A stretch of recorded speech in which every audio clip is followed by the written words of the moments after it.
My name is Denise Fletcher, and I'm from Cleveland, Ohio. My parents were Shirley and Hosey Fletcher, and I have three children, Danessa, Tara, and Ahmad. My grandchildren are Darshay, Deja, Nene, and Poppy, or Nay and Pop. And my great-grandson is none other than Dior.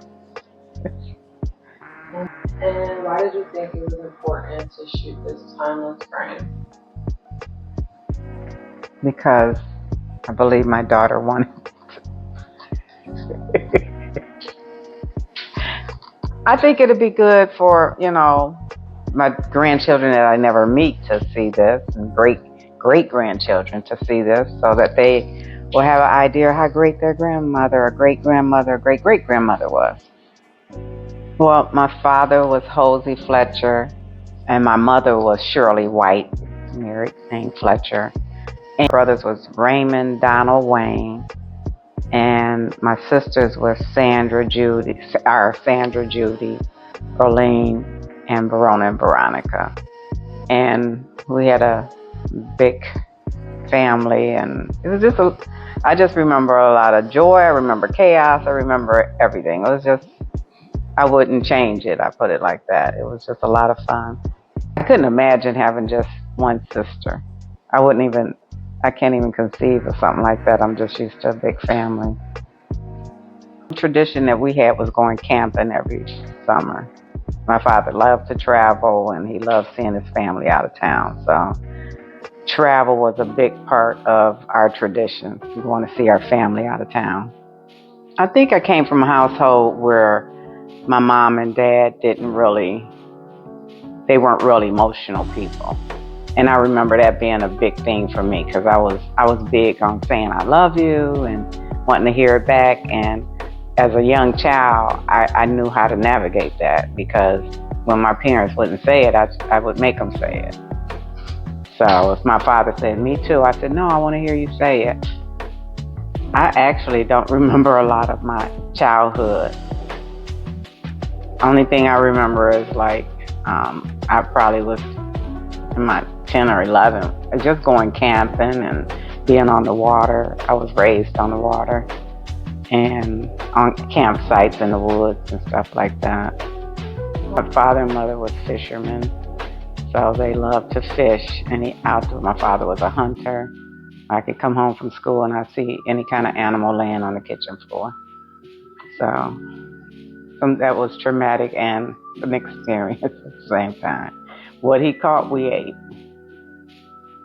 The most influential person in my life was my children's godmother, Bob Davis. She was like a second mom. Up in Cleveland in the 70s, I know a lot of people talk about the difficulties with racism. I don't quite remember that part, but what I do remember is going to see the OJs performing at our high school, stuff like that, stuff that you don't see happening now. And just being able to go outside and play, and our parents tell us to come in when the porch lights come on. And nowadays, I don't think parents can really do that with their kids because of everything in the environment. I don't remember kids being snatched and killed. I don't remember any of that. I just remember a nice, wholesome childhood where I could go through the whole neighborhood, and every neighbor was like a parent. Graduated from high school, I was 18, and I worked as an assistant bookkeeper for a couple of years before I went to college, and that's what made me want to go to college, because she was getting paid big money while I did all the work, and she was sitting back smoking cigarettes. So I went to Cleveland State University when I was probably 20, I guess around 20, and 19 or 20, and I got a Bachelor of Management and Labor Relations degree. And experience when I was in high school and getting pregnant was not the best, because I know I disappointed my parents, but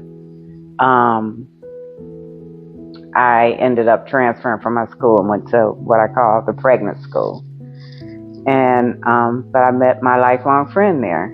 So her name is Ilona, and we both talk about pregnant school, and she's been my friend since then, and she means the world to me. So it kind of worked out, you know. Like they say, God don't make any mistakes. Being a young mother at 18 was, I probably, looking back, I could say that it was difficult. But during the time it was just like, during the time it was happening, it was more or less like, I just was young and didn't even realize it, you know.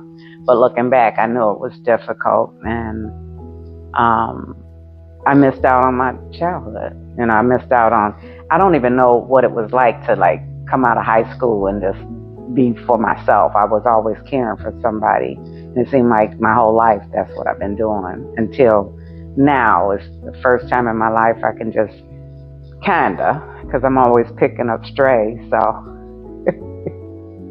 time in college, what's important about that is I think I learned who I truly was as a person, and I learned everything that I think that was bothering me. It all came out in college. I don't know why it all came out. My insecurities about everything, sex, everything came out while I was in college. And it was good because in college, you know, they have all kind of avenues for you to get assistance, like counselors and stuff like that. So I received my first counseling when I was in college, and it just helped me learn so much about myself and so much about what I wanted to do in life. So you know how some people say you go to college and get a degree, and so you can get a better job. I think college helps you to see who you are as a person and what you want and need as a person. So what you learn as far as math and English is not as important as what it teaches you as an experience in life.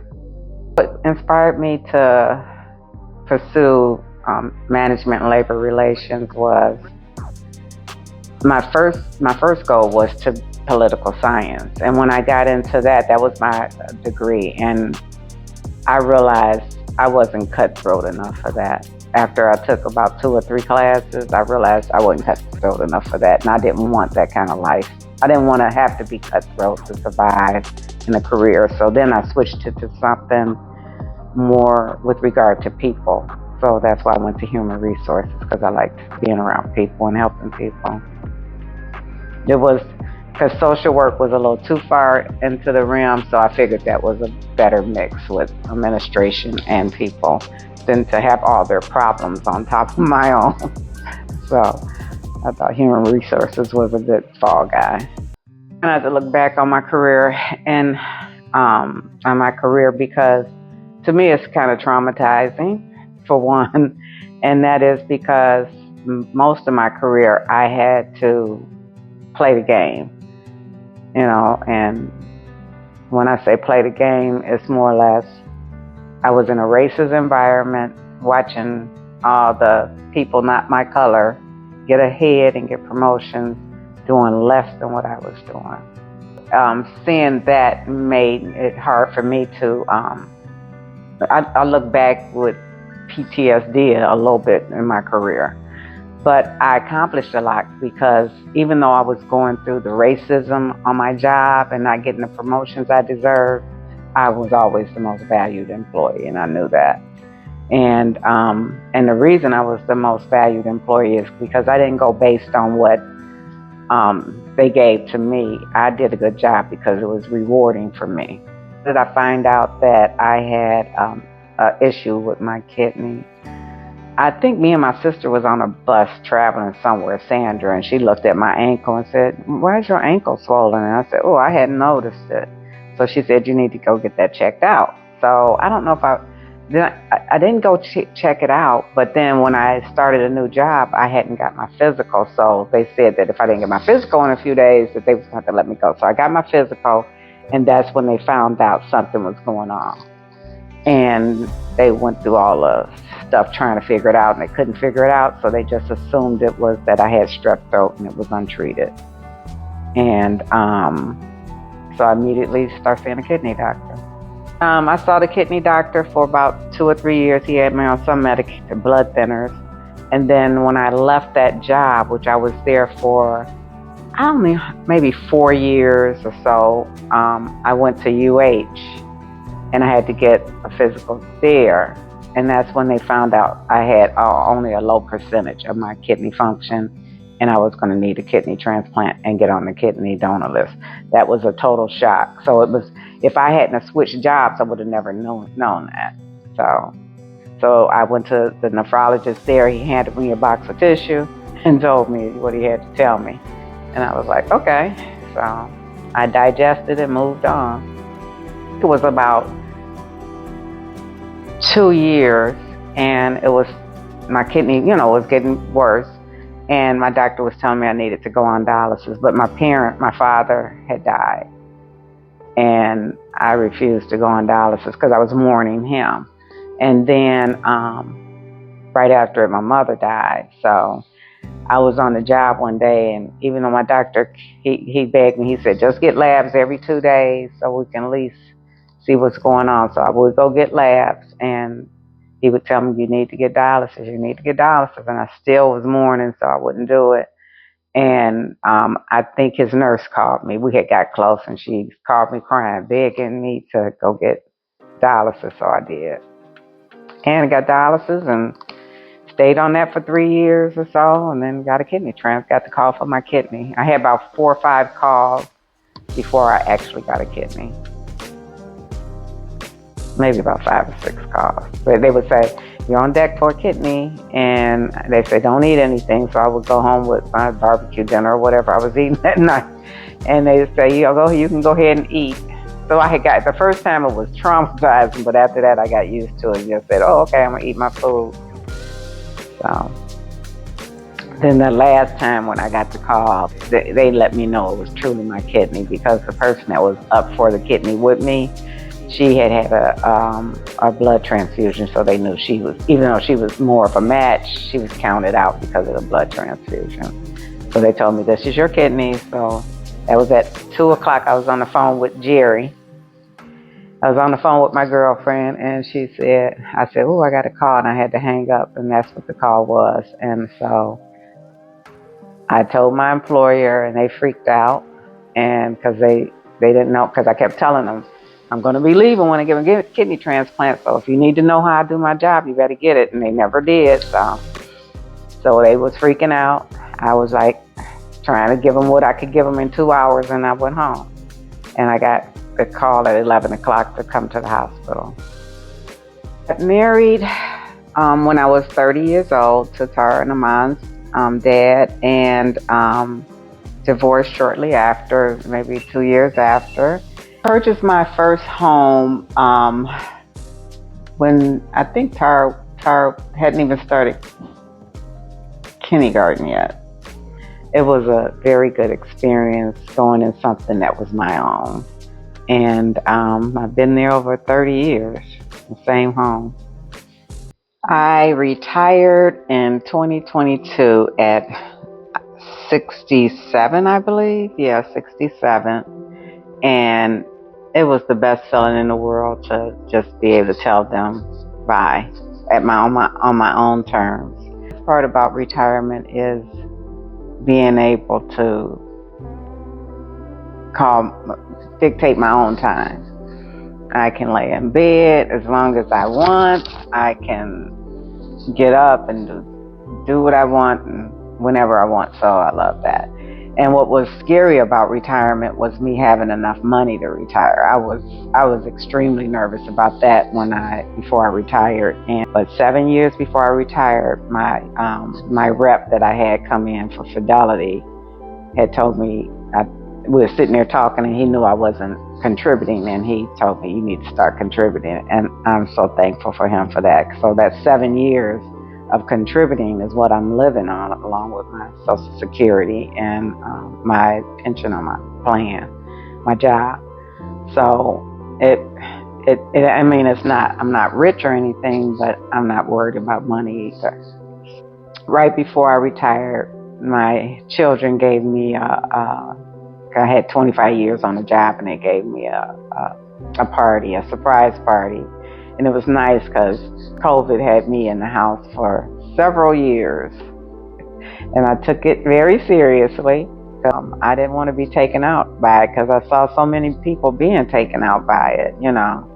So, but it was a welcome surprise, and that was the beginning of me getting a little back into the mix of society. So it was nice. And since then, I've been, you know, traveling back and forth from North Carolina. Been to I'm in Florida now. This is my second time in Santa Rosa Beach, Florida. And just recently, this year, I went to Mexico, Cancun, Mexico. So I've been getting out of my comfort zone because I'm not really a traveler at all. I mean, I traveled when I was dancing. That was the first time I started traveling then. But after I stopped dancing, I hadn't really wanted to travel, especially after COVID. When I was younger, my father always told this story about, you know, I guess it was his way of telling us about the world of racism, you know.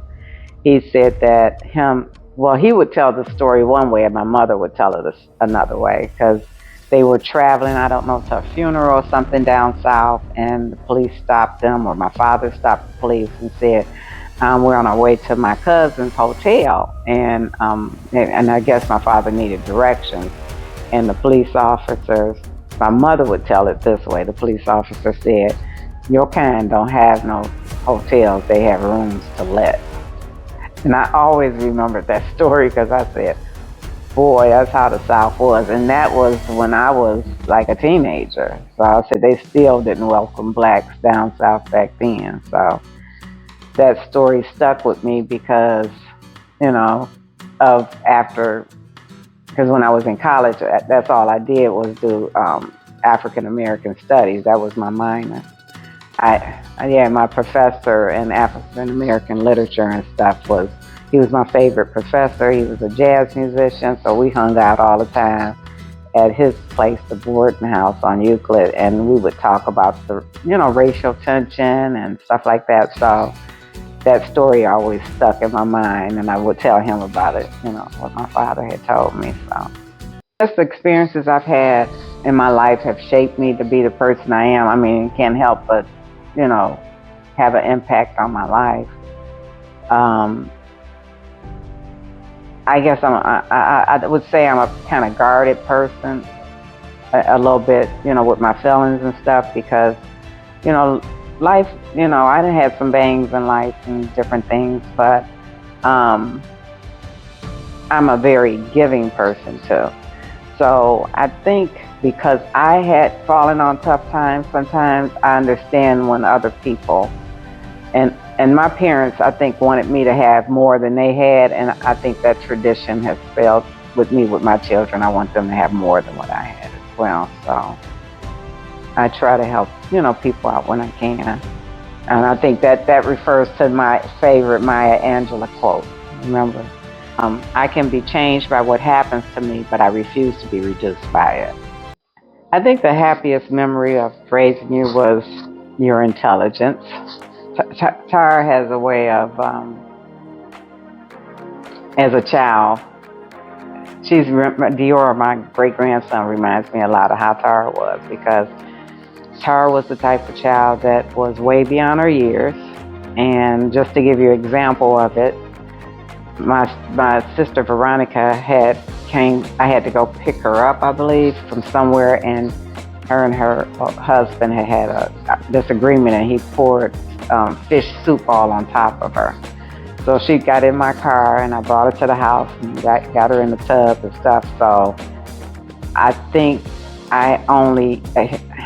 he still had her kids, and she was like, please go get Justin and Bianca.